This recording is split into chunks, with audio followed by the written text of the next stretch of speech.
بسم اللہ الرحمن الرحیم۔ السلام علیکم۔ حضرت جبرائیل علیہ السلام اللہ تعالیٰ کے معزز ترین فرشتوں میں سے ہیں۔ بعض اہل علم کے بقول آپ تمام فرشتوں کے سردار ہیں، کیونکہ نبی اکرم صلی اللہ علیہ وآلہ وسلم کے ساتھ جن فرشتوں نے جنگوں میں شرکت فرمائی، ان کی قیادت حضرت جبرائیل علیہ السلام نے فرمائی، یعنی وہ سردار تھے تو قیادت فرماتے تھے۔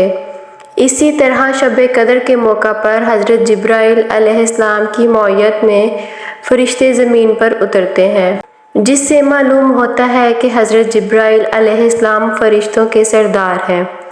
اسی طرح بعض روایات میں ہے کہ ساری مخلوق میں سے حضرت جبرائیل علیہ السلام آخر میں فوت ہوں گے اور ان کا وجود تمام فرشتوں سے بڑا ہے، اور بعض صحیح روایات میں ہے کہ حضرت جبرائیل علیہ السلام کے 600 پر ہیں، جبکہ بعض اہل علم 3 فرشتوں یعنی حضرت جبرائیل علیہ السلام، حضرت میکائیل علیہ السلام اور حضرت اسرافیل علیہ السلام کو تمام فرشتوں کا سردار قرار دیتے ہیں، جبکہ بعض ان میں ایک چوتھے فرشتے یعنی ملک الموت کو بھی شامل کرتے ہیں۔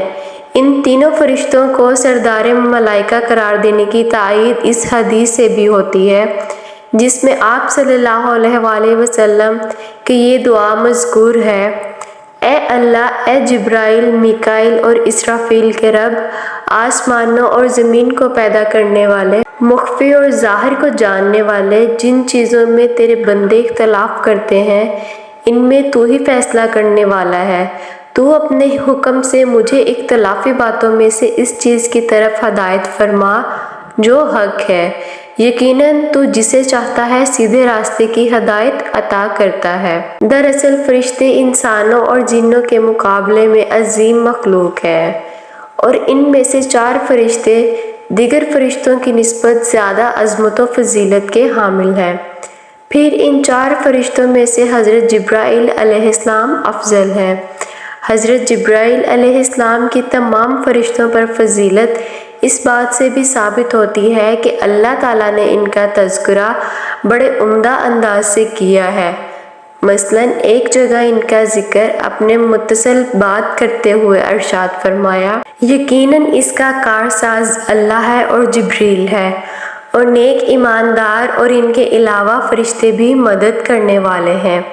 اور ایک جگہ ان کی امانت و اطاعت اور قوت و شوکت کو اس طرح بیان کیا گیا ہے: یقیناً یہ ایک بزرگ رسول کا کہا ہوا ہے جو قوت والا ہے، عرش والے یعنی اللہ کے نزدیک بلند مرتبہ ہے، جس کی آسمانوں میں اطاعت کی جاتی ہے اور وہ امین ہے۔ حضرت جبرائیل علیہ السلام کو روح بھی کہا گیا ہے، جیسا کہ قرآن مجید میں ہے، اور بے شک یہ قرآن رب العالمین کا نازل فرمایا ہوا ہے، اسے امانت دار فرشتے لے کر آیا ہے، آپ کے دل پر یہ اترا ہے تاکہ آپ آگاہ کر دینے والوں میں سے بن جائیں۔ یہی بات قرآن مجید کی دوسری آیت میں اس طرح بتائی گئی کہ اے نبی صلی اللہ علیہ وآلہ وسلم، آپ کہہ دیجئے کہ جو کوئی جبرائیل علیہ السلام کا دشمن ہو تو اللہ تعالیٰ بھی اس کا دشمن ہے۔ بلا شک اس جبریل نے تو اس قرآن اور خدا کے پیغام کو آپ صلی اللہ علیہ وآلہ وسلم کے دل پر اتارا ہے۔ اسی طرح سورہ مریم اور سورۃ قدر میں آپ کو روح کہا گیا ہے۔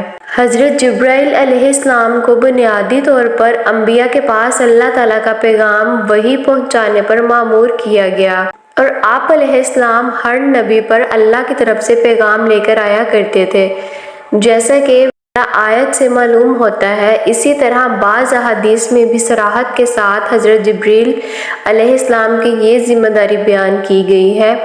مثلاً ایک روایت میں ہے کہ کچھ یہودی آپ صلی اللہ علیہ وآلہ وسلم کے پاس آئے اور کہنے لگے: ہر نبی کے پاس فرشتوں میں سے ایک فرشتہ اللہ کی طرف سے پیغام اور وحی لے کر آیا کرتا ہے، آپ کے پاس کون سا فرشتہ آتا ہے تاکہ ہم آپ کے اتباع کے بارے میں فیصلہ کر سکیں؟ آپ صلی اللہ علیہ وآلہ وسلم نے فرمایا کہ میرے پاس جبریل امین علیہ السلام آتا ہے۔ انہوں نے کہا: یہ تو وہی ہے جو ہمارے بارے میں جہاد و اعمال کا حکم لے کر آتا ہے، لہٰذا یہ تو ہمارا دشمن ہے، اگر آپ صلی اللہ علیہ وآلہ وسلم میکائیل کا نام لیتے جو بارش اور رحمت لے کر آتا ہے تو پھر ہم آپ صلی اللہ علیہ وآلہ وسلم کی ضرور اتباع کرتے۔ اس پر اللہ تعالیٰ نے یہ آیت نازل فرمائی، اے نبی صلی اللہ علیہ وآلہ وسلم کہ آپ کہہ دیجئے کہ جو کوئی جبریل علیہ السلام کا دشمن ہو تو اللہ تعالیٰ بھی اس کا دشمن ہے۔ بلا شک اس جبریل نے تو اس قرآن اور خدا کے پیغام کو آپ صلی اللہ علیہ وآلہ وسلم کے دل پر اتارا ہے۔ ایک روایت میں ہے کہ ان یہودیوں نے کہا، جبریل علیہ السلام تو وہ فرشتہ ہے جو جہاد و غمال اور عذاب کا حکم لے کر آتا ہے، لہٰذا یہ تو ہمارا دشمن ہے، البتہ اگر آپ میکائیل علیہ السلام کا نام لیتے جو رحمت، نباتات اور بارش لے کر آتا ہے تو پھر ٹھیک تھا۔ ایک اور روایت میں ہے کہ یہودیوں نے کہا، آپ بتائیے کہ فرشتوں میں سے کون سا فرشتہ آپ کا دوست ہے، بس اسی جواب پر ہم آپ کی معیت اختیار کریں گے یا آپ سے دور ہٹ جائیں گے۔ آپ صلی اللہ علیہ وآلہ وسلم نے فرمایا کہ میرا دوست جبریل علیہ السلام ہے، اور اللہ تعالیٰ نے جتنے انبیاء مبعوث فرمائے ان سب کا دوست اسے ہی مقرر فرمایا ہے۔ اس پر یہودی کہنے لگے کہ پھر تو ہم آپ سے دور ہٹ جائیں گے، اور اگر آپ کا دوست کوئی اور فرشتہ ہوتا تو ہم ضرور آپ کی تابعداری اختیار کر لیتے اور آپ صلی اللہ علیہ وآلہ وسلم کی تصدیق کرتے۔ آپ صلی اللہ علیہ وآلہ وسلم نے ان سے پوچھا، تمہیں جبریل کی تصدیق کرنے میں کیا امر مانع ہے؟ انہوں نے کہا، یہ تو ہمارا دشمن ہے۔ اس پر اللہ تعالیٰ نے یہ آیت نازل فرمائی۔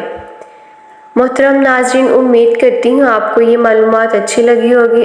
ویڈیو اچھی لگے تو اس کو لائک کر دیں اور چینل کو سبسکرائب کر لیں تاکہ میں آپ کے لیے ایسی اچھی اسلامی معلومات لاتی رہوں۔ آپ کو اور میرا حامی و ناصر دعاؤں میں یاد رکھیں۔ اللہ حافظ۔